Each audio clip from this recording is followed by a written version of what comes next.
Sebelum itu, izinkan kami memperkenalkan diri terlebih dahulu. Perkenalkan, nama saya Nikade Intan. Perkenalkan, nama saya Dr. Supriyani. Perkenalkan, nama saya Kadelvi Juniarse. Perkenalkan, nama saya Agus Siniawan. Perkenalkan, nama saya Budha Samtra. Perkenalkan, nama saya Yuda Pratama. Baik, sebelum ke inti materi, pertama-tama saya akan menjelaskan apa itu sistem sosial dan sistem budaya. Oke, yang pertama, sistem sosial. Sistem sosial adalah segala tindakan atau perilaku manusia yang dilakukan dalam kurun waktu tertentu sehingga membentuk pola tertentu yang disepakati oleh masyarakat. Dapat dikatakan sebagai sistem sosial jika manusia berinteraksi dan memiliki peran-peran masing-masing sesuai dengan nilai, norma, dan tujuan dalam masyarakat. Sistem sosial ini bersifat konkret atau nyata dan dapat diamati oleh kita. Selanjutnya, sistem budaya. Sistem budaya itu adalah pola pikir masyarakat. Sistem budaya ini mempengaruhi terjadinya sistem sosial. Baik, di sini saya akan menjelaskan tentang nilai dan norma masyarakat. Nilai adalah harga yang melekat pada suatu hal atau objek. Sedangkan nilai bersifat abstrak atau tidak terlihat yang berada di pikiran kita, serta pandangan atau keyakinan tentang apa yang dianggap penting dan diinginkan dalam kehidupan. Nilai juga bersifat relatif, setiap manusia memiliki sesuatu yang berbeda mengenai apa itu nilai. Apa yang berarti dalam hidup, nilai dapat bersifat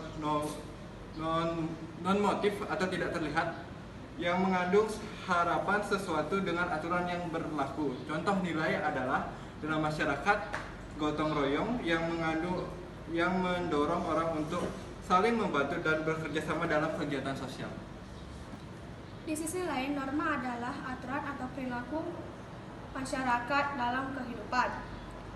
Bentuk-bentuk norma yaitu ada yang pertama, cara atau usage yang memicu pada perbuatan yang lebih menonjolkan hubungan antar individu. Yang kedua, kebiasaan mempunyai kekuatan yang lebih tinggi dari usage. Yang ketiga, tata kelakuan yang dianggap sebagai norma pengatur. Yang keempat, adat istiadat atau kostum, tata kelakuan yang terintegrasi secara kuat dengan perilaku masyarakat sehingga meningkat menjadi adat istiadat. Selanjutnya, dinamika kebudayaan. Manusia dan kebudayaan tidak dapat dipisahkan karena kebudayaan muncul karena dipelajari oleh manusia. Kebudayaan dikatakan bersifat dinamis, misalnya bahwa manusia dalam menjalani kehidupannya selalu mengalami perubahan. Hal demikian juga terjadi pada kebudayaan. Kebudayaan bersifat dinamis artinya akan berubah secara terus-menerus. Selama manusia masih bisa berpikir, kebudayaan akan terus berubah sesuai dengan kebutuhan manusia. Dalam ilmu antropologi, dinamika kebudayaan melalui beberapa proses, yaitu akulturasi, asimilasi, dan inovasi. Baik, di sini saya akan menjelaskan dinamika masyarakat. Dinamika masyarakat adalah perubahan-perubahan yang terjadi dalam unsur-unsur yang berada pada masyarakat. Unsur-unsur tersebut meliputi kelompok sosial, struktur sosial, dan perubahan sosial. Perubahan sosial meliputi proses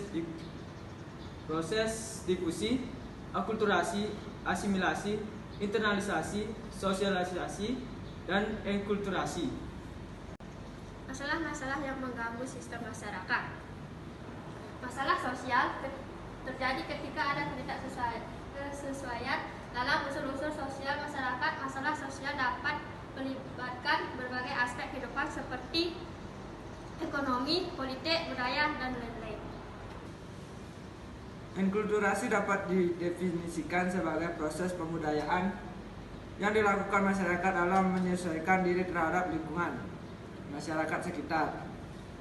Sosialisasi adalah proses mengomunikasikan kebudayaan kepada warga masyarakat baru.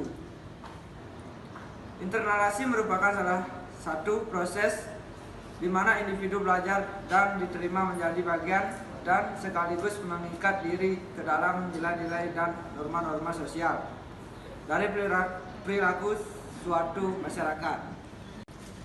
Akulturasi bisa disimpulkan sebagai proses sosial yang akan muncul apabila suatu kelompok orang dengan budaya tertentu diperlihatkan dengan unsur kebudayaan asing dan lambat laun kebudayaan asing itu diadaptasi oleh mereka tanpa menghilangkan unsur kebudayaan kelompok aslinya.